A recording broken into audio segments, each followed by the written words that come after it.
I'm Love Coach Scott Katamas, and I've got Cynthia Tina with us this morning. I met her on a previous Saturday Night Alive, and like all of our guests, she had like 8 minutes to share all this wisdom. And I thought, oh, no. We definitely need to have a full hour with Cynthia, or maybe a little bit more. So welcome all the way from Vermont.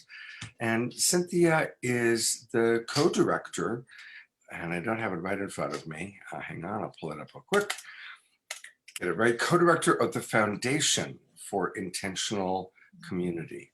And she has traveled the world. She has seen a lot of amazing intentional communities. And so we're going to learn all about what is intentional community and what works, what doesn't.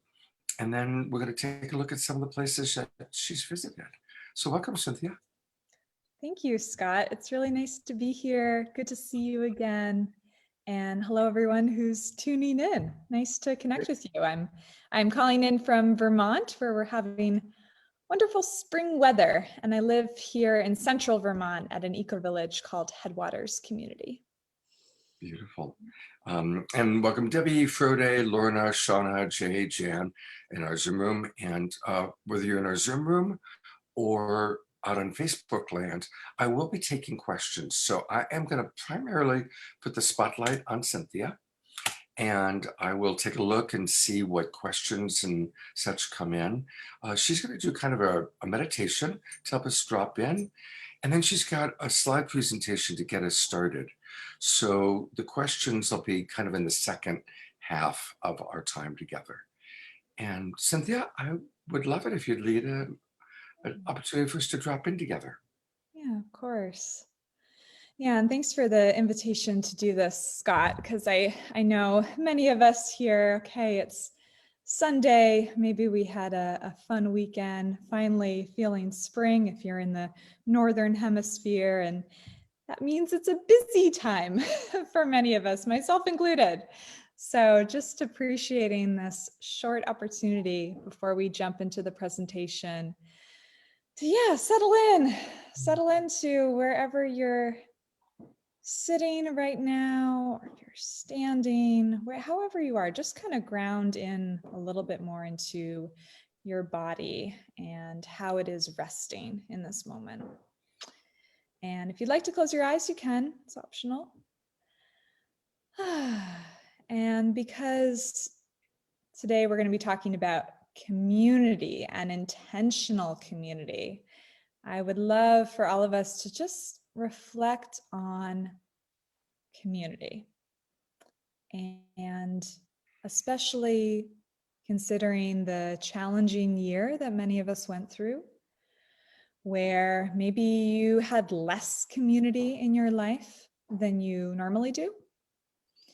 Yeah, just feel into what was my relationship with community this past year and right now? What value do I place on it in my life? What kind of community do I want to welcome into my life?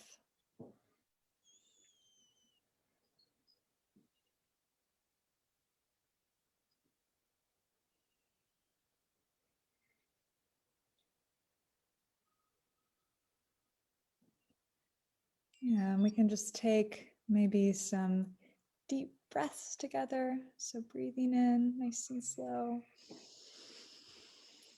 And maybe letting it out with a sigh.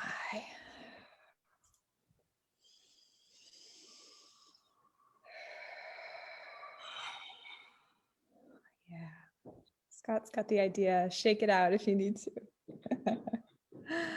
Wonderful. All right. Good.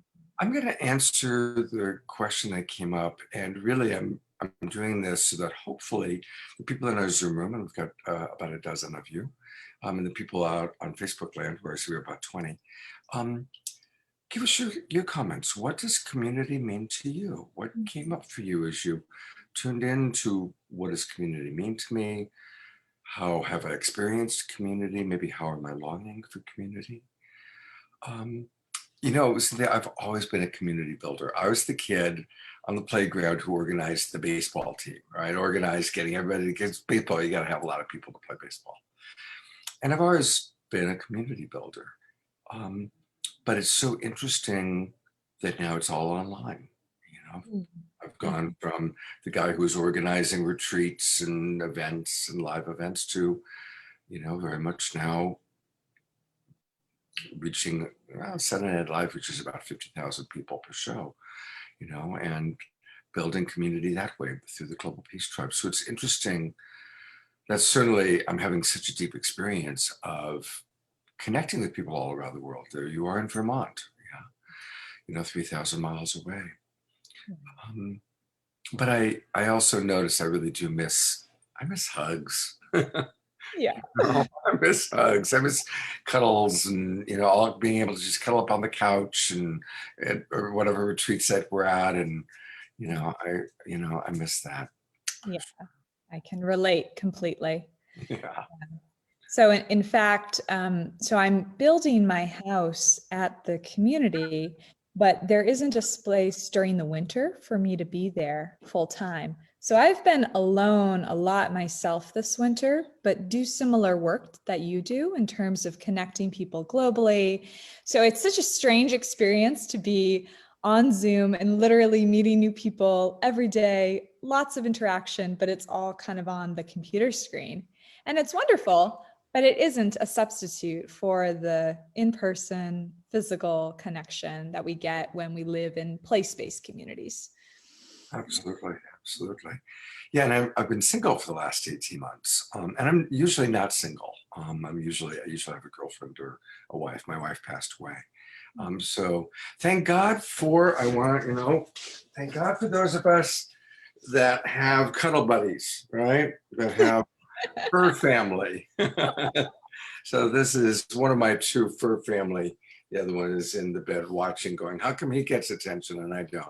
Oh, what's this one's name? This is Mr. Boobles. Mr. Boobles. Mr. Oh, Boobles, yes, Mr. Boobles. Mr. Boobles. Yes, he's Oh, very yeah. affectionate. Yeah, okay. So that's where I've been getting my kisses. So I'm grateful for that. Well, and thank you. I see Lorna writes about community, a circle of giving and receiving. Romeo writes, I offer you a hug. It's free, but it does a lot. Thank you, Romeo.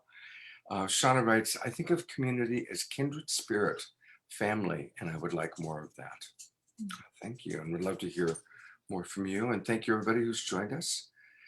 Cynthia, I'm going to put the full spotlight on you, and you've got a presentation for us. I do.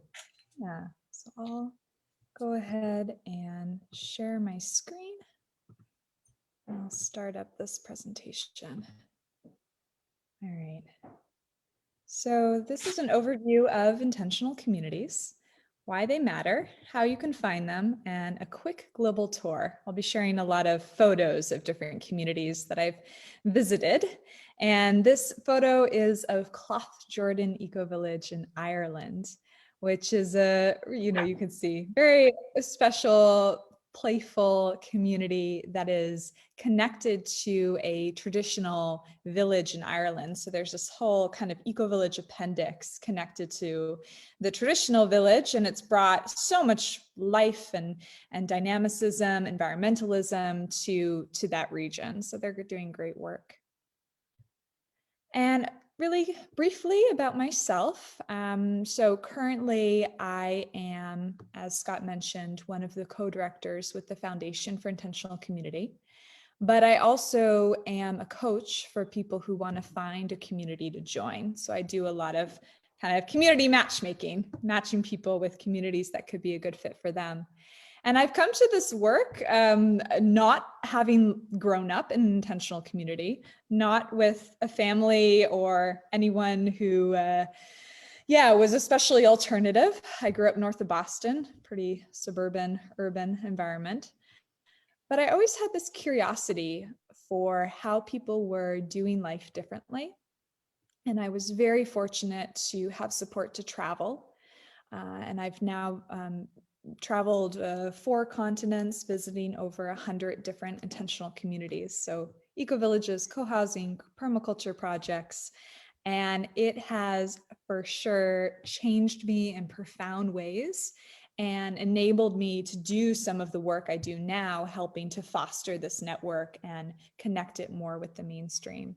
So yeah, I feel really privileged and grateful to be able to do this work. Yeah. Yeah. And these are some of the organizations I've worked with. So the Global Eco-Village Network, I've been a board member for several years. This is a worldwide network of eco-villages. EcoLease is a European community-led network, so focusing on community-led initiatives on climate change and sustainability. Like there's a lot that we can do. It doesn't have to be top-down directives on how to make changes. It seems that that Europe is much further along. Now, I don't know if that's just my own perception, but it seems like it's just further along in creating intentional communities. Is that accurate? Well, Europe benefits from having these intact villages across the countryside, and oftentimes made out of stone that have hundreds and hundreds of years of tradition baked into them. Whereas in the United States, our development pattern has really happened post-automobile. So we have a lot more sprawl, and it's hard to identify like that center of the village. There's not like the plaza or the gathering place. And also I feel like in the United States, intentional communities and eco-villages are kind of more considered a subculture, whereas in Europe, it's much closer to the mainstream culture. And particularly the word eco-village is Mhm. fairly widespread in Europe.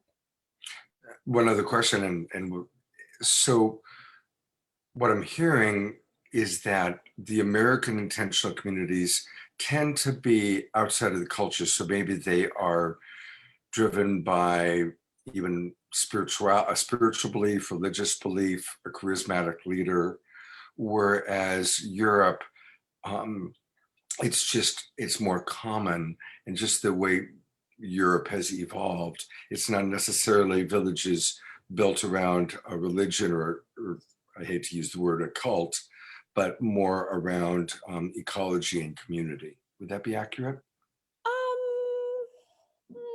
There, it's both. You can certainly have spiritual communities with that intention in Europe, and communities that are very close to the mainstream, like co-housing developments in the United States. So I think there has been, in the origins of intentional communities in the United States in particular, really was more of a radical, like anti-war, early environmentalism sort of movement. So it does have maybe a little bit more of that kind of, yeah, outside of the system as part of the culture. But you can find all kinds of communities in both locations. So yeah. So going on here, I've also helped to form the Youth Eco-Village Network in North America, connecting young people to eco-villages. This is a photo of one of our events that we've done. Also working with New Mundo, which is an incredible directory of communities, newmundo.org, linking up impact centers. So, and also creating a website that's geared to be an alternative Airbnb. So you can actually book a stay at these centers through the New Mundo website. And then currently I'm working with FIC, the Foundation for Intentional Community. And I've been a board member since 2015. And then in the last several years, transitioned over to the staff. And I'm going to talk more about FIC soon. But I also want to share with you about my home. So this is Headwater Eco Village in Vermont. This is what it looks like in the summer. This is what we're gearing up for. And this is what we've just come out through the winter time. So we have pretty drastic seasons here. But I love how in this community, we're kind of nestled into the woods, about a dozen adults, and everyone who lives here has built their own homes. Wow. Many, many kids. Yeah. 6 kids in the community, and then there are a number of kind of wider community families with kids as well. So many of them are homeschooled too. And it's been fun to see how the pandemic has not impacted them nearly as much as so many children, because they still get to hang out with their friends and run around in the woods and, you know, enjoy getting to live in a community. Yeah, that's that's a really good point because as a coach, I've worked with a lot of families this year, especially teenagers are really struggling. Teenagers that live in urban areas where they can't go to school, where there's strong social distancing, are really struggling. Just yesterday, I was on the phone with a family I've been working with, and the teenager, she's suicidal, and a very smart gal, and she's like, I want to die. This is because so much of what is important to her has been taken away from her. Um, so that's a really good point about living in community. It's really, the pandemic isn't that big a change from what they know and what they love. Because you have your own isolated uh, pod, if you will. Yeah. For the rural communities, certainly there's been urban communities with kids that have struggled. But I do think it is a measure of the resiliency of a community or of a group of people, how they are able to adapt and move through challenging times and crisis. Yeah. Yeah, this is a photo of my neighbor's roundhouse. We've mostly had roundhouses in the community. My house, however, is a square house that's Oh, oriented to face south, and there is going to be a large greenhouse along the southern wall. It's passive solar design. And this is a more recent photo. The snow wow, it's coming together. come together slowly. It's a big Yeah. project, but yeah, yeah, yeah. So that's a little bit about me.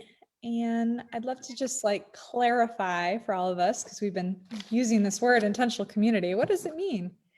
We have this definition at FIC that an intentional community is a group of people who live together or share common facilities and who regularly associate with each other on the basis of explicit common values.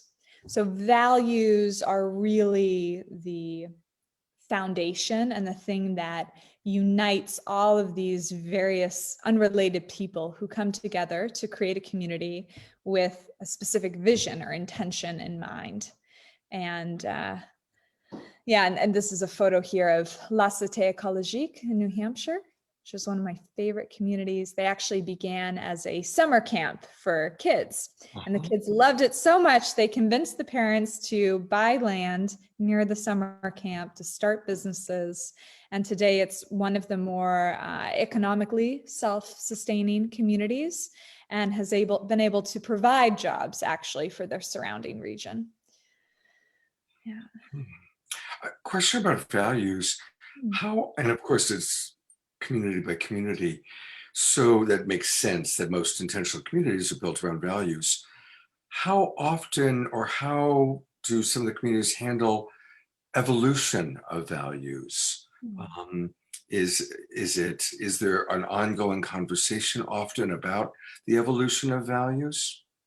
Yeah, it of course varies community to community. Most communities have their founding documents, whether it's their constitution or their bylaws or whatever, their vision document, and that's kind of written down and what new members buy into when they join. But typically, like in my community, we do visioning processes. In some communities, once a year or once every few years, we'll kind of recalibrate, reconfigure as a community and collaboratively adjust the values if there's need for adjustment. So yeah, it happens. Yeah, beautiful. Thank you. Here's another definition: that intentional communities are formed when people choose to live with or near enough to each other to carry out a shared lifestyle within a shared culture and with a common purpose. So again, getting to that common values, common purpose. And Findhorn community in Scotland, I'm going to talk a little bit more about them soon, but for sure is one of those flagship communities in the world for really saying and focused on spirituality. How can we come together to reimagine a different way of living? Yeah. I would say that Findhorn and Damanhur seem to be the two communities, at least here in California, in my world here, that most people, oh gosh, I would say hold kind of like the highest esteem. You know, it's like those are the two communities that people who have visited or been there or even lived there, you know, get the most traction, the most attention, you know, as what I've. Yeah, they're definitely the more well-known communities. Both of them are around 50 years old, have hundreds of residents. Damanhur certainly in more of the radical spiritual direction. I actually have a slide on them coming up, but Findhorn has many large conferences and events. They have what's called the Universal Hall that can seat up to 300 people. So they do, yeah, pretty large scale gatherings regularly. Yeah, wow. Yeah. And these are the common types of intentional communities. So we think of intentional community as an umbrella term that includes co-housing, eco-village, student co-ops, shared housing, tiny house villages, senior communities, communes. And I won't be going too much into the definitions of each of these different types, but it is worth noting that communities decide themselves what they want to call themselves. We don't give a rubber stamp of approval. Oh, you are an intentional community, you are an eco-village. It's really up to the community to decide how it wants to call itself. If you could talk a little bit more about transition towns, because that's a fairly new term that I've, you know, hearing a lot of. And, you know, most of these are pretty easy to understand what it means. You know, you see tiny house village, that's pretty clear. But tell us, what are transition towns? Transition town is a model that comes from the UK, and there's now a worldwide network and especially a US network of what are considered transition towns, existing towns, municipalities that are taking proactive steps towards creating more resiliency and sustainability in their community. So yeah, sometimes we think about, oh, intentional communities, you got to start one, you got to up and move to one. No, you can actually do a lot to create community where you are right now. And so if you go to transitiontown.us, you'll see a map of these transition town hubs throughout the United States. Right, thank you. Yeah. Yeah, maybe there's a transition town initiative in your local area. I think there probably is, because I hear the term a lot. And probably 3-4 years ago, I had never heard of it. And now there's a lot of talk about transition towns. So. Cool. Here's some of the benefits of community living. So more connection, of course, being able to share resources. I often think of how we don't all need to own our own lawnmower or washing machine. There's a lot that we can share and therefore live more lightly through living in community. Resiliency, which we've talked a lot about, having the support of your community, feeling safer, becoming healthier. There's a lot of studies that have linked community living to better health and longevity. Growing as a person, you learn so much about yourself through community living. You have all these mirrors surrounding you that like bring out the best and worst parts of yourself.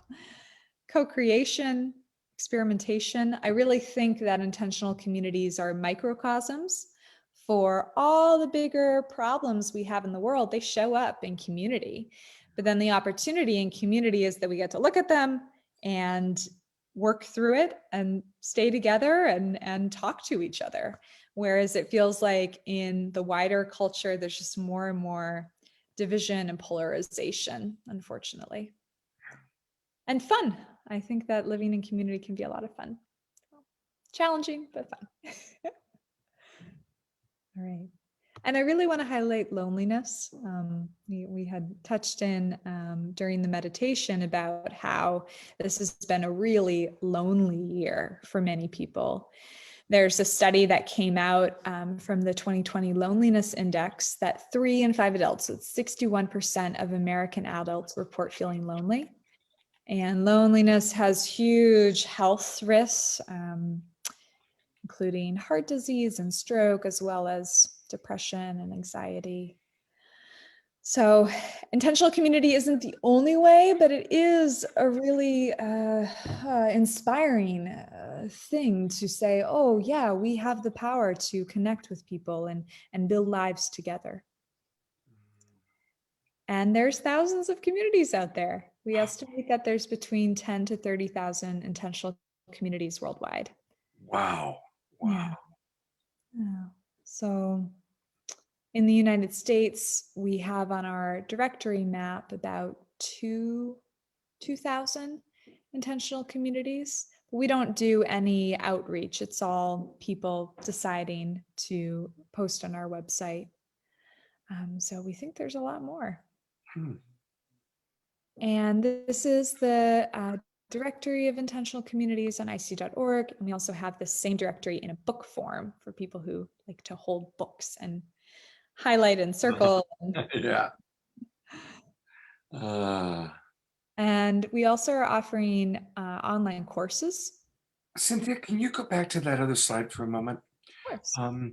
Because it's just really fascinating. I'm curious, like as I look at Africa, does that mean that Africa just in general doesn't think intentional community wide, or IC.org is primarily English, European based, and so there may be lots of intentional communities in, say, Africa or Asia, but they're not part of IC.org?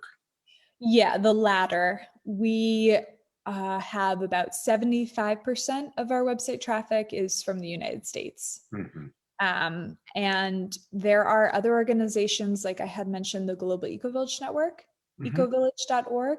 They certainly have more global communities, and perhaps not as many in the United States.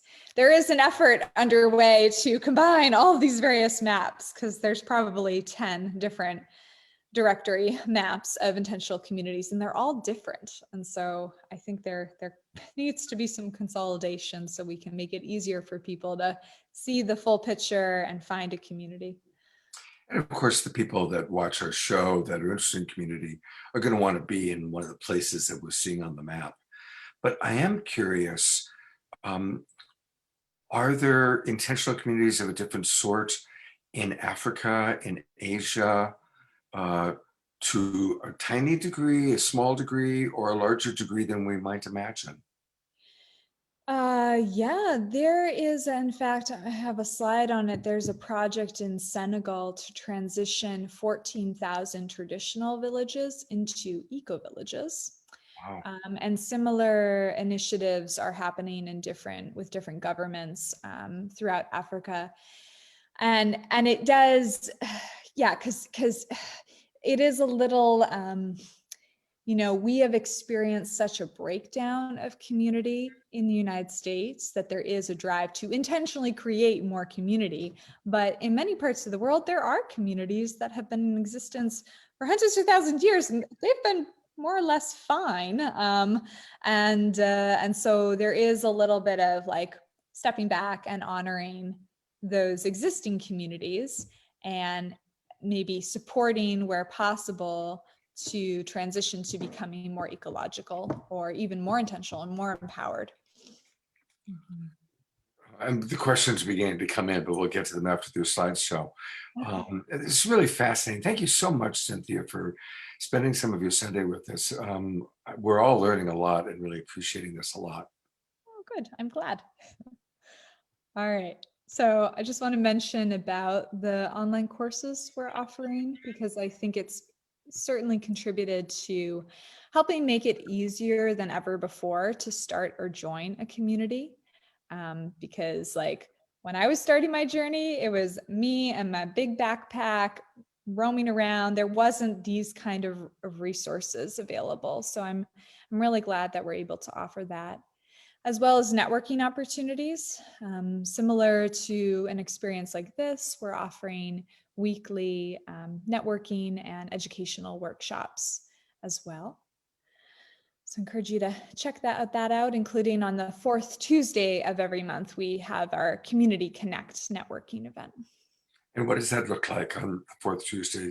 Like any of our people can kind of tune in to a webinar, and is it, well, describe what takes place. Yeah. So we do a number of events in webinar mode, but this event is actually in Zoom meeting mode.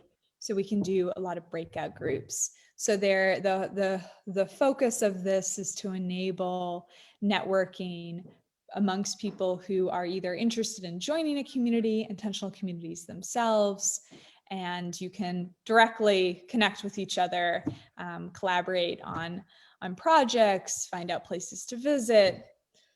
So it's not a webinar per se. We do some of those, but this is really a lot of interaction. And it's fourth Tuesday. What time? 6 o'clock Eastern. So that's 3 p.m. Pacific. Okay. And 12 noon for our friends in Hawaii. Yes. We have a wide, it's challenging sometimes to find those time zones, those times of the day where we can get all the people. Well, and we've got actually somebody with us from Romania today, right now. So that would probably be, I think Romania is 5 or 6 hours ahead of East Coast. So anyway. Later in the evening there for sure. And then I had mentioned earlier, but as anyone here is interested in a matchmaking session with me, my website is cynthiatina.com. Happy to connect with you. Beautiful. I would love to hear, can you tell a fun matchmaking story? Somebody you've helped connect to the right community? It's always kind of fun to hear matchmaking stories. And this is, you're a unique matchmaker in terms of what you provide. Yeah. Well, some of the most rewarding connections for me are for younger people, especially those just out of college who are, maybe not quite ready for their forever home, but are looking to have a whole wide range of experiences. And so, I've been supporting someone who is currently doing a global tour of visiting different communities, similar to the kinds of journeys I've been on, and has done eco-village design course in Findhorn, and is currently, I believe, in South America, visiting communities there. So, that's a rich and rewarding one. But sometimes people just need a little encouragement, or knowing that it is possible for them to actually get out of whatever situation they're in now. Oftentimes they're in like a suburban neighborhood and they kind of thought that it would have more community than it does. And so thinking of actually moving into a place where they have much more alignment with their values, and that leap is possible. There's so many questions coming in, so I'm going to ask a couple now, and if you're going to get to them later in the slideshow, you can just say, we'll get to that. Otherwise, you can do it now. Nancy asks, can people bounce around to explore? It sounds like they can. And is there a time limit for visiting?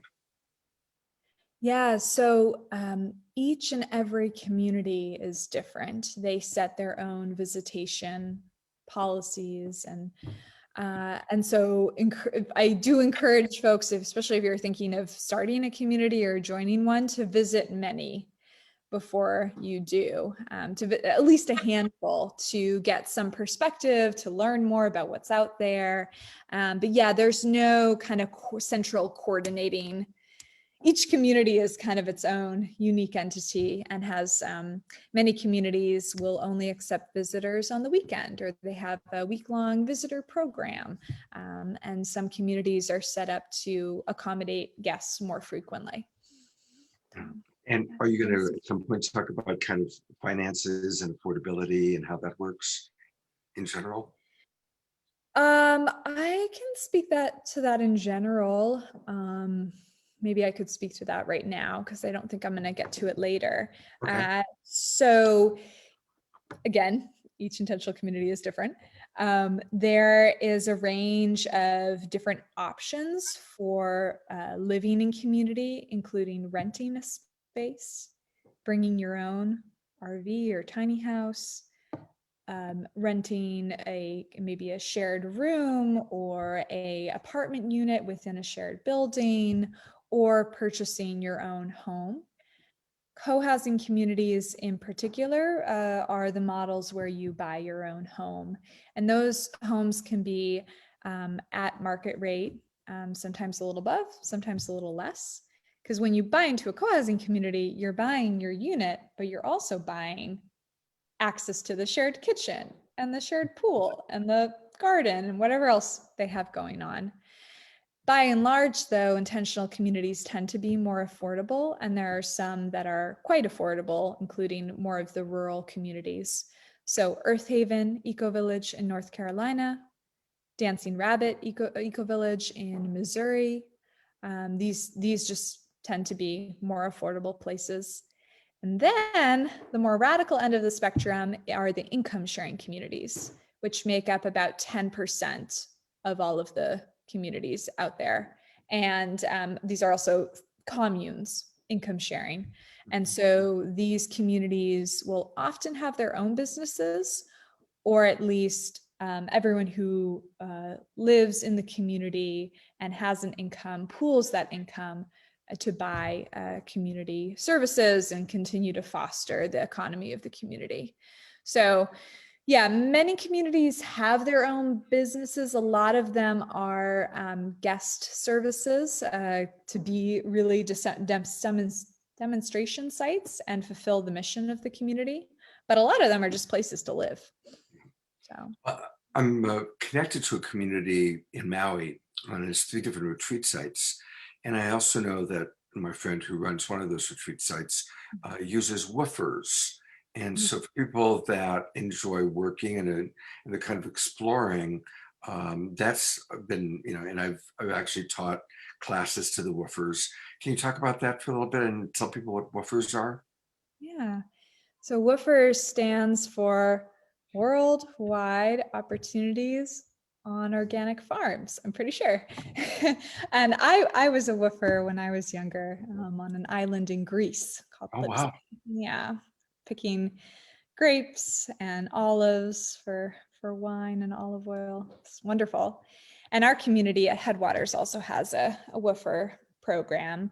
And so usually when you are a woofer, you register with the Woofer Association in the country where you want to visit, and you then have access to all of the listings, and you make an arrangement with a particular farm that catches your attention.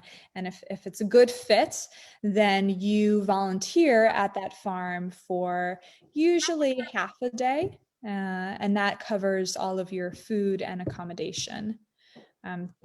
Rustic accommodation usually, but great food also usually.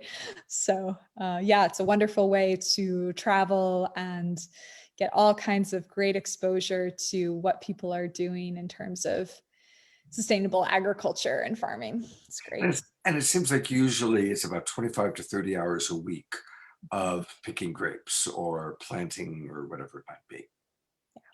Yeah.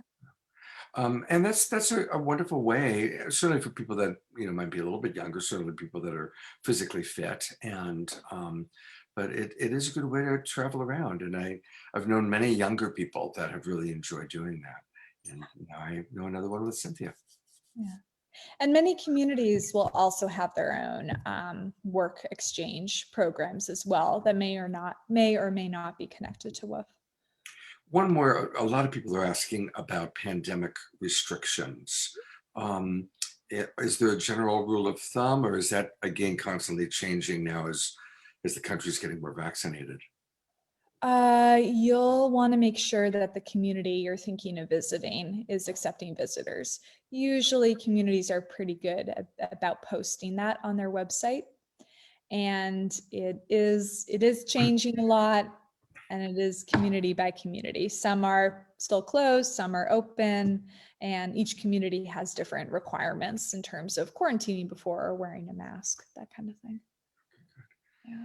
All right, well, I'll let you continue on. I recognize that there are several questions people have asked that I haven't gotten to yet. I will do that, but we'll let Cynthia continue on with her beautiful presentation.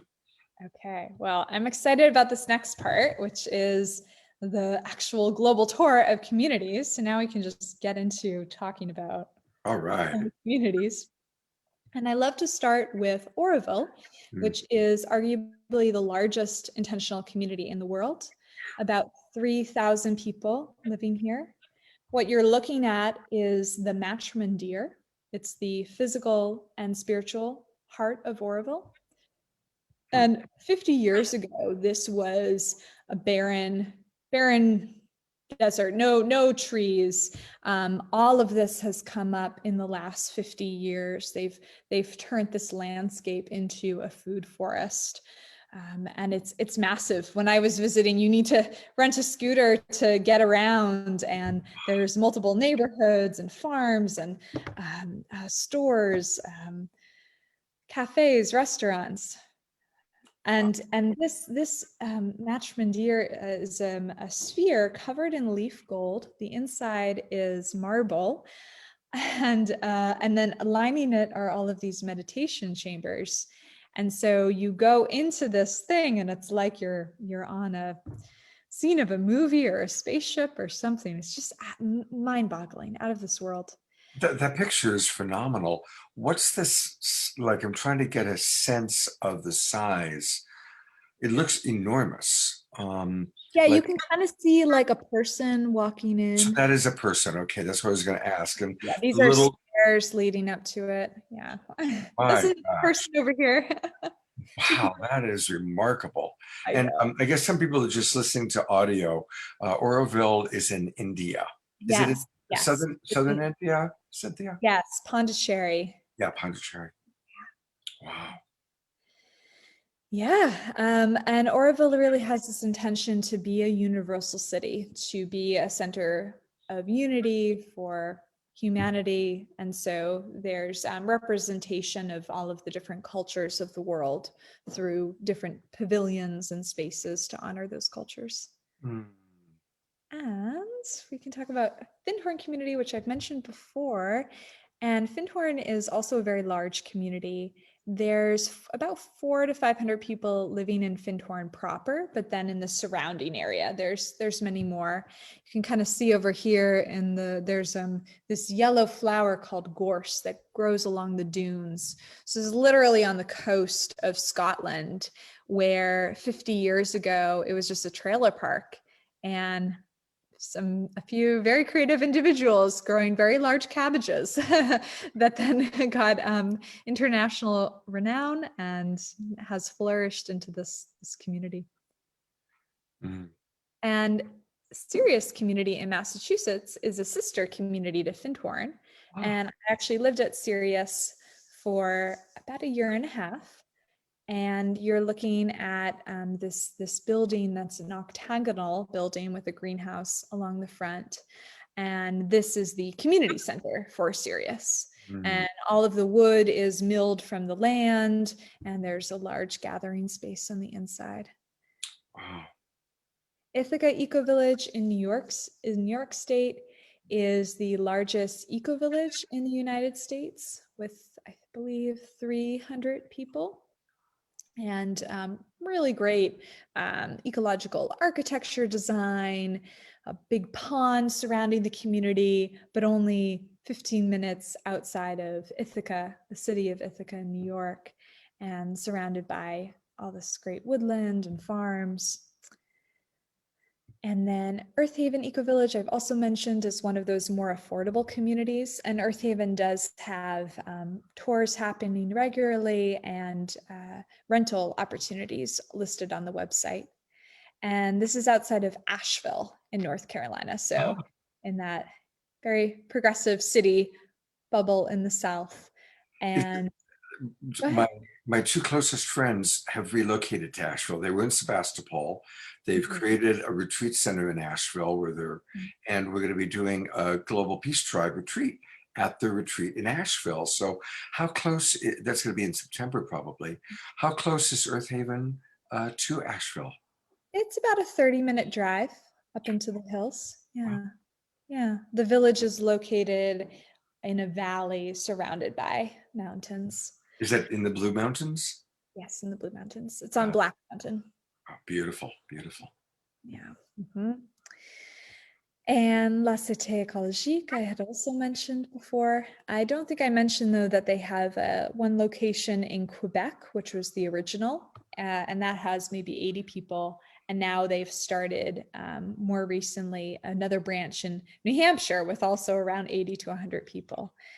So it's great when communities can flourish above their capacity and then need to branch off and start Yeah. new systems. Dancing Rabbit Eco-Village in Missouri, I'd also mentioned as an affordable one. And Dancing Rabbit probably has the strongest ecological commitment. Like, to live in the community, you don't own your own car. There's a car sharing program that everyone participates in. There's no flush toilets, only composting toilets. And there have been many studies done that show that the carbon footprint of a Dancing Rabbit resident is significantly lower than the mainstream. So I think this is really proving how we can move towards a more ecologically sustainable society. While you're there, that is a good time to ask a question that's been coming up, which is, with these communities, how much connection is there to, local cities, local towns? Is it very free? People can come and go? Are there more restrictions? And also, somebody had asked about taxes, and also about, do the kids go to public schools, or are most of them homeschooled in the community? So I know that's several questions, but Yeah, they're all totally. kind of similar. You'll remind me if I miss one. So there is this misconception that these intentional communities are kind of like their own bubbles, and are really separate from the municipalities where they exist. And that is not all the case. Usually communities have a really high degree of interaction with the region and the larger community. Especially because they tend to be doing more radical things. There needs to be a lot of communication and approval and good relations. So I would, if you were visiting a community and they said that they had any policy about coming and going, I would be concerned about that. In general, like pretty much all intentional communities are, you're free to come and go. There's lots of interaction. A lot of people who live in these communities have jobs outside. Kids most probably go to public schools or whatever schooling system exists, because often communities aren't large enough to be able to have their own schools, or just don't choose to do that as a focus. They usually have parents who are working.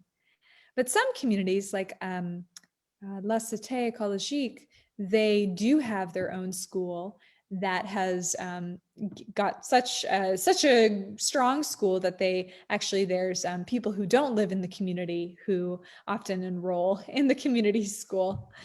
And many of these communities, if they do have a school, it's more like the Waldorf or the nature-based educational model. Yeah. What I'm really realizing is that you're helping, at least me, and hopefully us, to recognize that these intentional communities are much more mainstream and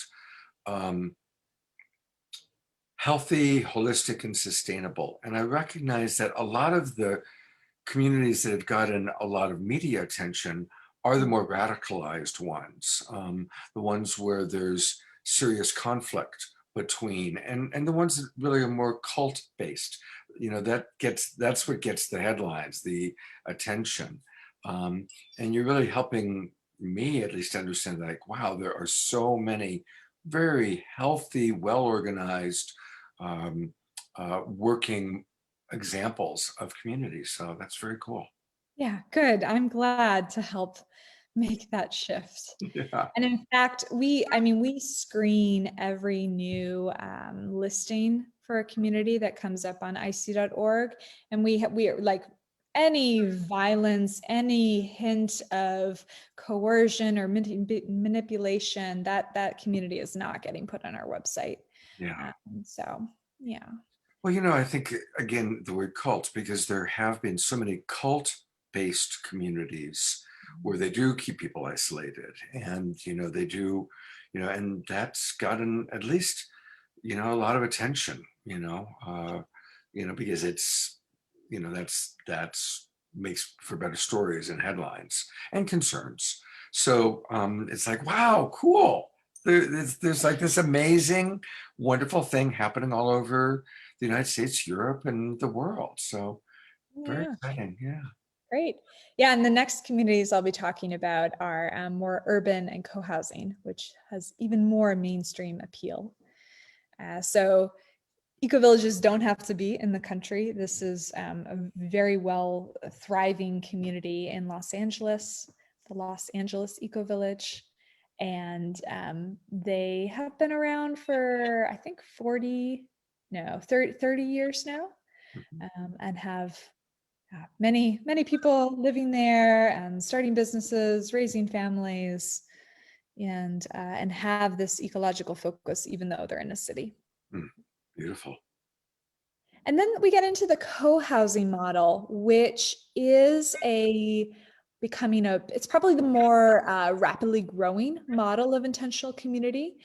And co-housing is a concept that came from Denmark and was brought over by a couple, Charles Durrett and Katie McCammett, who really kind of codified this pattern for the co-housing. So what you're looking at here, Pioneer Valley co-housing in Massachusetts, is a great example, where typically in a co-housing community, you have the common house, which is where you have a shared kitchen where meals can be shared, and maybe there's other recreational activities happening in there. And then each family has their own unit with their own kitchen and bath that's kind of self-sufficient. And often homes and co-housings are either apartment buildings or duplexes, like you see here, just to have more sustainability and more connection. And the cars are parked off on the side. So in the co-housing community, it's pedestrian only, which is just great for kids and biking and playing outside. And then this is a development pattern that now is being brought forward as a development model. There's over 100 co-housing communities in the United States, and more coming up all the time. And here's another example of a co-housing community, actually the largest co-housing community by land volume in Colorado. And then this is one in British Columbia, Canada, groundswell co-housing that's also called Yarrow Eco Village. So sometimes you can have an eco village that also is a co-housing. And this one's really cool, outside of Chilliwack, which is a wonderful little town. So you can walk from the eco village to the town, and then behind it is these gardens and a shared farm, and the mountains behind that. It's fun to visit. And clearly children Yeah, based on the, lots of kids, actually. Yeah. on those lines. I mean, other than, senior villages, would you say that most intentional communities are very family oriented, children based? Many of them are, and many of them want to become so even more. Like oftentimes families with kids are the most sought out for community applicants. I would say in terms of urban communities, it tends to be more young adults. But yeah, there are a lot of communities that have kids and want to create that village Yeah. experience, multi-generational. And that's a good segue. So there's also senior intentional communities, which are very different than just the normal retirement communities. They have a lot of intention built into them. So Village Hearth Co-housing is one example. That's also it's a plus 55 LGBTQ community. So they have that focus as well, which is Great. wonderful. Yeah. And now I'm going to talk a little bit about these income sharing communities or communes.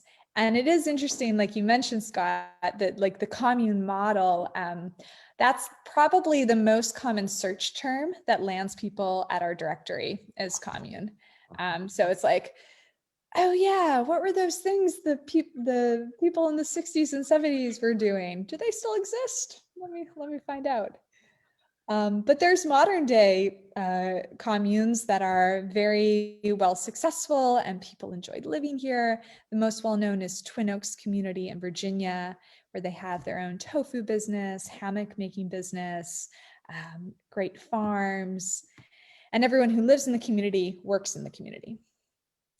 You know, one of the things that, as you talk about communes, I think it'd be good to know what are some of the businesses besides agriculture that, because, you know, certainly some of the people watching may not have farming talent, but they have other talents. So it'd be interesting to know what are some of the other businesses that are successful or are integrated into these communes. Mhm, mhm. Yeah, so at Twin Oaks, the hammock making business was one, and also their tofu business. They don't grow the soybeans; it's sort of more of a manufacturing process. But so okay, Acorn Community, which is a spinoff from Twin Oaks, Acorn. It's like it's cute connection there. Got it. And Oh, Acorn. right, Twin Oaks Acorn, got it. Right, very cute, very cute. And so they have a seed business. So that is agriculture. Uh-huh. But then Eastwind Community in Missouri, they have a nut butter business. They don't, they don't grow the nuts. They do the manufacturing for that. But then there are more so urban communes that have, I think one of them has a IT related company in the community. There are some communes where people have their own jobs in whatever their profession is, Mm. and they just pool their income. So yeah, it can look a variety of different ways. And one neat thing is there's this organization called the Federation for Egalitarian Communities that offers health insurance to member communities. So they have created their own internal full coverage catastrophic healthcare plan and capacity for providing for all these people, which is really neat. Yeah. And Dom and Her, which you mentioned, we're looking right now at the inside of a mountain that has been all of these caves and tunnels, passageways have been dug out in secret over years in Italy by the people of Dom and Her, the Domahurians, and have created these beautiful temples. So Wow. the floor has all mosaic. All of the walls are painted in these murals depicting different aspects of human life and culture. So yeah. So, Cynthia, we're going to have a woo-woo moment now. It's perfect. Okay, I'm This is ready. when Tom and Her. There have been many urban legends about time travel in Dom and Her. Mm. Anything you can share about that? Time travel in Dom and Her. Have you heard those myths and those legends and those stories? I know there's many myths and legends and stories about Dom and Her. I'm not very familiar with the time travel one. Um, yeah, yeah. I'm wondering, yeah. I mean, Dom and Her has many fascinating elements to it. Um, including, so the way it's actually a federation of communities, Damanhur. And so each community is organized into what's called a nuclei, and each has its own particular focus. So one nuclei is just on the agriculture, one is just on the energy production, one is just on the more spiritual aspects of maintaining the community, or the visitor program. And then within this, like the internal temple of Damanhur is really based on their religion that they have developed around a lot of ancient Egyptian methodologies. So I'm sure time travel and other cool things are included in that, but I don't know much more. The fable I had heard was from somebody who had spent a lot of time there and who reflected that some of the people that are very, very high up in Damanhur, there's a particular cave that they go into where very magical, mystical things happen, including, on some cases, time travel. So maybe it's the Hall of Mirrors. This is one of the shrines in Damanhur, in the innermost part of Damanhur, that is completely covered in mirrors. And so it's a very, very special experience to be in this part. So I wonder if that was one, or that sounds about connected, because when you said in the innermost, and that's like triggering a memory of how I remember hearing the story. So anyway, cool. But it's cool to recognize that there is. Then from Damanhur, go ahead. Sorry, I cut was out just for a going to second. say, appreciating the mystical side of these things too. Yeah. So we're going from ultra mystical in its own way to another type of intentional community, which is very traditionally Christian. The Bruderhof communities have a network of 100 plus what they consider intentional communities, and they're really embracing that term intentional community, and have built communities based on their more Christian values. And we have examples like Plum Village in France, which is the community where Thich Nhat Hanh lives, so a very Buddhist focused community. Beautiful. And here's an example. I really like lifting up these examples of more BIPOC-led community initiatives. So this one especially, the Masok people have returned to their ancestral homelands in Alabama to build an intentional community where they're speaking their native language. They have their own businesses and their own income, and really trying to revitalize their culture. So this one's very, very neat. You know, I have an interesting, very quick story about that. I was working with a company in the Ukraine, and of course, we all know about Chernobyl and the big nuclear accident. And when that happened, all the people who lived in Chernobyl had to leave. And many of them have chosen to come back, even though it's radioactive, because it's their home, it's their community. And they're doing exactly that. They are committed to revitalizing Chernobyl. And the initial statistics show that more people died from heart attack, stroke, and diseases associated with loneliness and being disconnected from their home than actually from radioactivity. And anyway, I could go on and on because they did a whole documentary about this, but it's really fascinating. Again, when people that have been pushed off of their land for whatever reason, usually by a government, and when they return and return to the roots and return to their homeland, I'm getting tears in my eyes as I think about it. It's powerful. It's a very powerful movement. So I'm happy to see that's part of the intentional community world as well. Yeah, that is. It is powerful for sure. And maybe similarly, there is this phenomenon in Europe of all these old stone villages that have been abandoned over years. And there's people coming back to the villages and eco-villagers turning them into yeah, like restoring literally the village and how life was in many ways a long time ago.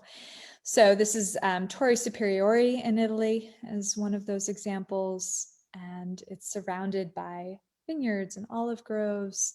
You walk through here, there's all these passageways and arched chambers, and this is a 13th century restored village turned into, re-inhabited as an eco-village. Wow, that's fascinating. Yeah, and this is one of many of these similar projects happening in Italy and in Spain as well. Wow. Yeah. And I had mentioned that project in Senegal. Senegal, yeah. So yeah, transitioning traditional villages into eco villages as an initiative. Is that, does Senegal have a liberal government that is supportive of that? Is that part of how that can, because 14,000 villages, that's a lot. Yeah. So is there support from whatever the Senegal government is? Do you know? Yeah, there is support from the government. And I think the Global Eco Village Network, that organization I had mentioned before, they do a lot of consulting work with governments. They have consultancy status with the United Nations, and they're really trying to, particularly for the Global South, lift up Eco Village as a sustainable development pathway. So yeah, there is good government support for this, fortunately. Shauna writes, I'm reminded of the kibbutz communities in Israel. Yes, which are also a big part of the Intentional Communities Network. Yeah. Yes, indeed. Indeed, indeed. Mm. Tiny house villages, just to mention a few other types here as we wrap up. This one is growing in popularity, very affordable. We can stick tiny house villages into nooks and crannies in the city. It's a fun way to very quickly create community, where maybe even you have a bigger house for shared services that you can't fit into your tiny house. That's a great photo, by the way. Yeah. This is another community network for people with mental and physical disabilities, the Oh, Camp Hill Communities Network. And they are very much saying we're an intentional community. Everyone who lives here has a job or educational opportunities within the community itself. And they just adapt life fully to meet the needs of the people who live there. and are all the people in the community dealing with some form of disability, or is it a combination of people with disabilities and people supporting them? Exactly, it's a combination. But the people who support them also live in the community and are raising their families alongside this work. It's Oh, not they come. God bless those people. Yeah, Wow, yeah. that's Mm, powerful. That's mm, beautiful. mm. It's And, powerful. and it's multiple, so they're all over the country? Mhm. Yeah, there's about 100 Camp Hill communities across in the United States, and also a few in Europe as well. Somebody, I think it was Nancy, was writing, how come we don't know about all of this? I mean, this is really important for people to know about. This is really, really, I mean, I had no idea there were 100 or over 100 communities, supporting people. And my God, people that do have a disability, what a much better life to be, it's like, wow, yeah, this is a good life. We talk about inclusivity, and these people are some of the most marginalized in our society. Exactly. So, now I could cry just looking at this picture and dropping into the beauty of knowing there's 100 of those. That's so cool. Yeah, I'd much rather read about that than what Donald Trump said yesterday. Okay. And then the transition town movement, which we've talked about.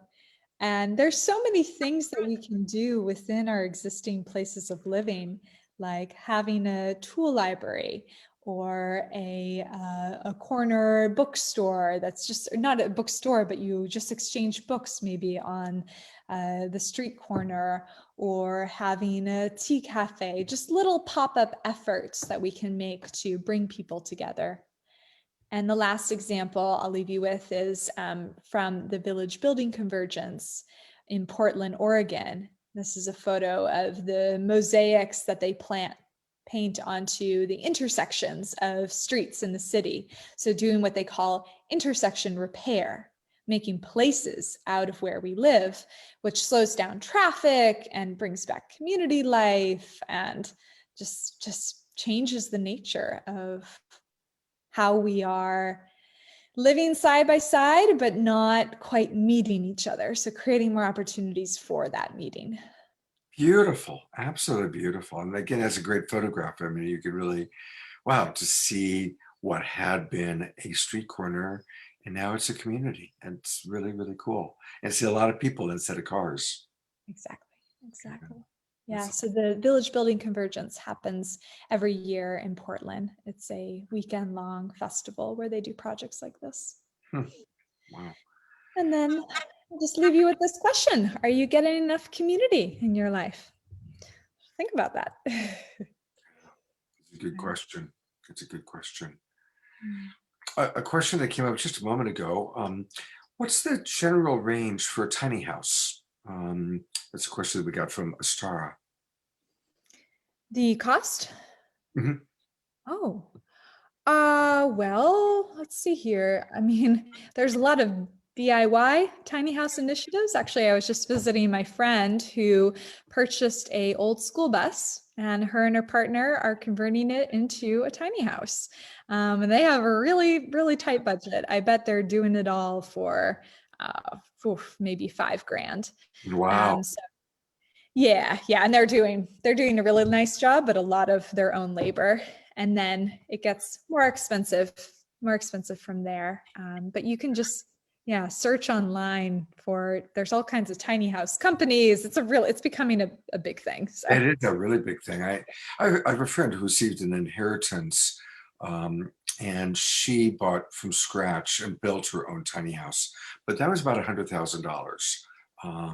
And she ended up with a very nice one because she has 2 children. Oh, okay.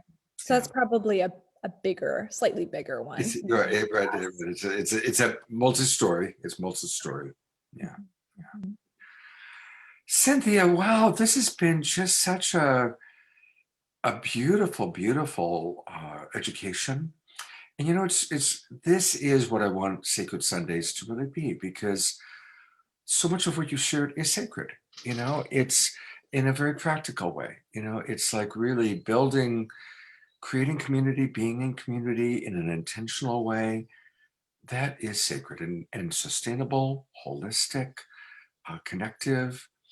I'll try and remember some of the questions and I'll take a quick look. One thing that came up a long time ago, somebody had asked, do people get kicked out of communities, or when there's a social problem, do they go deeper into using, now this is my add-on, nonviolent communication or active listening, like when inevitable relationship challenges take place.